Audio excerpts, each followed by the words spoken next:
உங்ககிட்ட ஒரு முக்கியமான விஷயத்தை பத்தி பேசணும். என்ன விஷயம்? உட்காருடா, முதல்ல உட்காரு சொல்றேன். பாரு அவன, முதல்ல உட்காரு. விஜய், நீ எதுக்கு இவ்வளவு டென்ஷன் ஆகுற? நீங்களாம் கூப்பிட்டு இப்படி உட்கார வச்சு முக்கியமான நான் சொல்ல வந்த அர்த்தமே வேற. விடுங்க, அதுக்குள்ள நம்ம போக வேண்டாம். அப்போ என்ன சொல்ல வந்தீங்க? முன்னாடி எல்லாம் தாத்தா பாட்டின்னு கூடவே இருப்ப. இப்போ உன்னை கூப்பிட்டு பேசலான்னு உட்கார வச்சா நாங்க என்ன சொல்ல போறோமோன்னு பயப்பட இல்ல? சரி விடுங்களே, அவன் என்ன பண்ணுவான்? அவனும் மாட்டிக்கிட்டு தான் முடிக்கிறான். அவனை நம்ம புரிஞ்சுக்கணும்ல. எனக்காக சப்போர்ட் பண்றதுக்கு ஒருத்தர் இருக்காரு. எனக்காக கொஞ்சம் வச்சுக்கோங்க. சந்தோஷம் தாத்தா. இதே சந்தோஷத்தோட நாங்க சொல்ல வரதே கேட்டு கல்யாணி நீயே சொல்லு. இருங்க, எல்லாரையும் கூப்பிடுவோம். ராதா, நீ போய் காவேரி சாரதான்னு எல்லாரையும் கூட்டிட்டு வா. எல்லாரும் வரணுமா?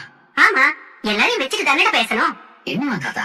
எல்லாரும் வரட்டும். கூட்டி அவங்கள கூப்பிடுங்க, வந்துட்டாங்க. என்னாச்சு? தெரியலையே, எல்லாரையும் கூப்பிடுங்க. தரதா, காவேரிக்கு இப்ப 7வது மாசம் ஆரம்பிச்சிருச்சு. அவனுக்கு வளர்ப்பு பண்ணிதான் பாக்குறோம். அதை பத்தி பேசதான் உங்க எல்லாரையும் வர சொன்னோம். வளகாப்பு பண்ணி காவேரியை எங்க வீட்டுக்கு கூட்டிட்டு போகணும். நாங்களே இங்க இருக்கும்போது எப்படின்னு யோசிச்சேன்.